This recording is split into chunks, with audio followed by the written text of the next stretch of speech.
Hey, folks, welcome to Affiliate Nerd Out Real Talk Friday edition. My guest is always Christen Evans. What's up? Hi. Still just always waving. I don't know why. Your go-to. It's understandable. How was your week? A little rough. I was on full daddy daycare. Sarah was in Santa Barbara gallivanting with her Impact crew, and I had to do all the things and make all the lunches and breakfasts, and it was a lot. It's a Yeah. lot. I miss her so much. Oh. Um, do your kids have that same feral energy that like all the kids seem to have right now? Like summer's creeping up and just like it's wild. Uh, I I feel like they've calmed down significantly in their years. They're now 9 and 10. But every single day we had baseball games, softball practice, dance. Um, it was every single day. I can't get enough work done starting at 4:30 and like ending at 3 o'clock. Yeah. Oh, those are But long days. yeah, it is what it is. It's the family life that we signed up for. How Mhm. was your week? That's good. It feels like it simultaneously took forever and yet was super duper fast. Like the days were really long, but all of a sudden it's Friday. Yeah, But yeah, it's been okay. One of my clients just brought in another partner that happens to be somebody that I've worked for previously, which is interesting. But this is also why we don't burn bridges in this industry, sure. or like we try really hard to like make sure things are civil, because you never know when people are going to come back around and you're going to have to work with them again. And I think that that's so true, whether it's publishers or affiliate managers, whatever, everybody kind of stays around. And I think it's a really good lesson in just leading with kindness Okay. overall. It's something that I think it can go one of two ways. It can either be really terrible or it can really help the brand, and that's what I'm focusing on, is making sure that I'm advocating for my brand, and doing the best I can for them, to ensure that they're on a good growth path. Burning bridges. Yes, great topic. I've done some in the past, but have learned from that. I think everybody has to go through that lesson at least once. There are some people in this industry that are dead to me because they wronged me of some sort, and And that takes a lot. Like, to be it dead really to me does. takes a lot. It really does. I don't know. Um, but it can be an awkward situation if you ended on bad terms, obviously. But how are you handling this news? Honestly, I think I think that they're a good fit for the brand. Okay. Like the brand and this company, like the vibes match. And I even said that to my person. I was like, they are a good fit for you. They're gonna do a good job. I think that the company is really good. It's just one or two people that I kind of didn't have a great time with, and that's okay.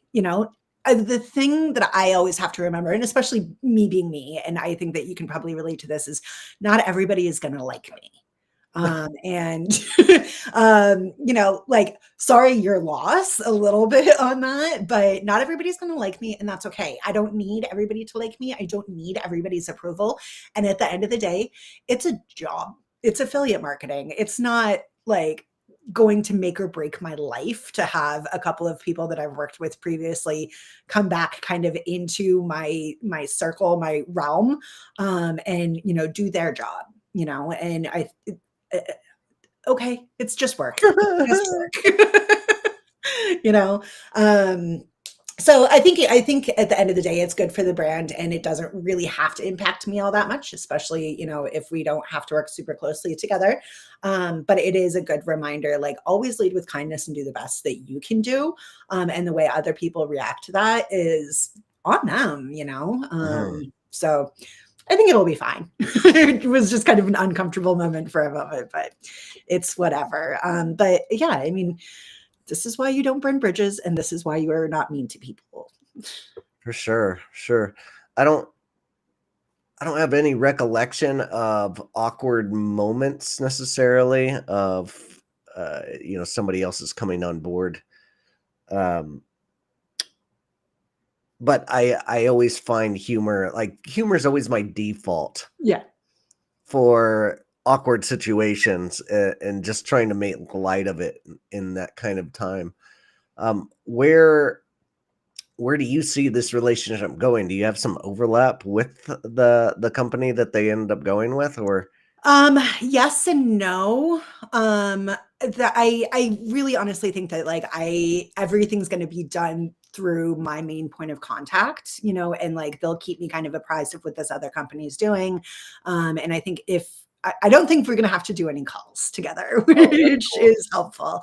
I mean, I wouldn't be opposed to it. Again, like this is all to the benefit of the brand that I'm working with, and the efforts that this other company is going to put forward is going to benefit me, and the work I do is going to benefit them. And at the end of the day, as long as the brand continues to see growth from everybody's efforts, that's really what matters. And you can't do that if you can't work well together, or at least Mhm. work together.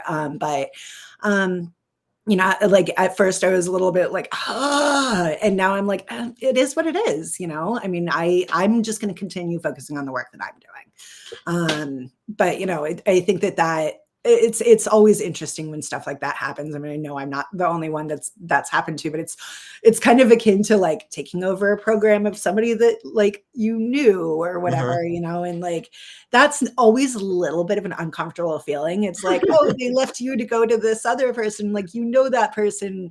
I think that's this industry is big enough that there's enough pie for everybody. But be nice to people, because you Yeah, never know when they're going to come back around, and especially in this industry, it's so incestuous. for sure.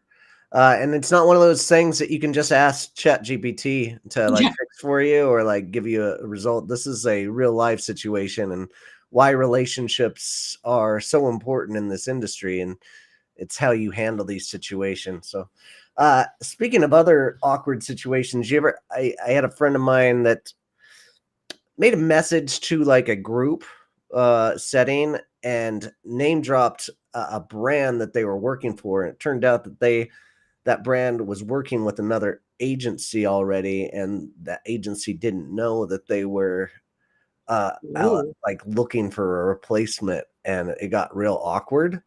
Um, so I want to stress the importance of like generic messaging to big groups, right? Yep. I think I think that's an important aspect of what we're talking about here is the burning bridges part is important, of course, but like the aspect of like not stealing people's clients, and like that person had to backtrack, like pull that comment down and then reach out to that other agency that was a friend of theirs, and like politely like tell them, hey, this wasn't me going after them, they came to me, kind of thing. Yeah, and that's a hard one too, is like when you because I've seen that situation happen before, and there's like sometimes there's ways to see in the network like who all has access, Yeah. and all of that. And that's oftentimes how some agencies that I've worked with have been able to find out that, the brand is trying to bring in somebody. And like that makes that entire dynamic weird, right? Because like not only now do you have another person in the account that you're already working on, some people in this industry hold things so close to their vest and think that the work that they're doing is so proprietary that it then like creates a bad taste with the brand and between like the two people that are working on the brand. And that's just like that's multiple bridges that could be burned in a single match, basically. Absolutely. And it kind of ties into some one of those lists that I built out this Mhm. week was an agency list, like an OPM directory, and I used a myriad of different resources to like build this out, but I'm trying to make an ultimate list of like, hey, these are the agencies out there doing work, and here's the representatives and who's working for them and who you can reach out to. I don't know what to do with this list necessarily yet. I've got to do some outreach myself, telling all these agencies, you can white label me to go do the list building for each Mhm. brand. And that was like essentially the purpose of it. But now I'm going to use this as content in some kind of capacity. I just don't know how to. Yeah. I mean, I would use that list as a pipeline for future guests. Future guests. That's a great point. Yeah. I mean, because you sent that to me the other day and I saw it and I was like, oh, I can target so many people as future guests on the podcast for that. Oh, yeah. How You is know, your podcast going? good. I just recorded with Amy Aitman from Venture Forth. Cool. Love her. Love her. We hadn't spoken before, but I saw her on yours and I was like, I love her vibe and I want her on immediately. And the pink hair is everything. And we ended up recording the episode and then talking for another 45 minutes after that.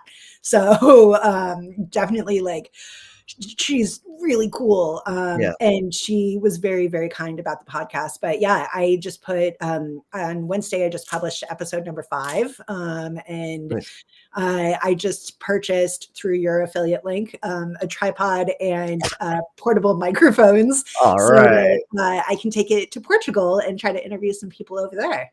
Oh, was that tripod what you're looking for too? Was it gonna work? So I already had one exactly like that. Okay.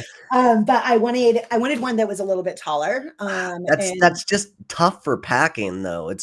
Yeah, It's I mean, it condenses. compacts into like a little thing. Yeah, I am super excited to take the AF podcast on the road and kind of copy a couple things that you've done at previous conferences. And yeah, so far so good. I'm trying to figure out how to optimize on YouTube a little bit better because I've at this point just been like, get the videos up. It's all Yeah. you need to do is just get the videos up. And I feel like I've gotten pretty comfortable with the editing process so far. So the next step is really optimizing to see if I can get some more traffic. Eventually, I would like to monetize if I can. So, but that's definitely like building on the traffic part of it. But it's been fun. Like it's nice to kind of get back into the like creative side of things a little bit rather than just like doing the work all the time. Yeah, it works for the birds. Thanks for using my affiliate links, by the Always. way. I'll make at least 35 cents on those Yeah. Amazon purchases, so You're thank you so welcome. So you much. can buy me an eighth of a drink next time. Ooh, beautiful. Like a sip. Yeah. I had this concept that I dreamt up of doing a full, like, 24-hour stream of networking at Affiliate Summit. It's just like put a camera on my chest. Essentially, it's a GoPro that would do live, like you're at the conference in my shoes of all the meetings I'm going to and like talking to people. I think people might not be as open if they knew it was on the camera, but on the other side of things, maybe people might want to be on camera and jump in. Yeah. And maybe I make it stand out. I put a helmet on with a GoPro and like walk around. I kind of love that idea, and I think you should absolutely do it. I don't know about 24 hours, but I'd say like bell to bell, Yeah. I mean, but you have to include some of the after hours stuff in there too, because like the shenanigans this year was super fun. I mean, I think we lost you completely at one point in time. That's pretty standard. I've got my ASW video dropping this week, I think. Oh, nice, nice. And that was my firsthand representation of me being at that conference and my experience. So that'll be fun. And I'm using that to try to get more people to Affiliate Summit and using my affiliate link over there. I was just going to ask, do they still have an affiliate program and do you have a link for it? They don't have an affiliate program, but I reached out to their team to get my own unique link so that they can attribute it to me. Good. Yeah, they used to have an affiliate program years ago on ShareSale. They did. That was pretty great. And I sold quite a few tickets through that, and it just kind of died off, and now it doesn't exist anymore. I mean, so are you looking at like getting media passes to conferences at all? Well, I want to use this as like people to invite me to come do that kind of content at Yeah. their conference. I That would mean, be you the absolutely ultimate goal. should. Yeah. So I'm definitely leveraging and reaching out to other conferences Good. using this video. Good. Love it. Good Love point. it. All right. That's we're at our time. Thanks for joining me. Always. Have a good weekend. All right, you too. All right. We'll see you out there. Bye. Take care, folks.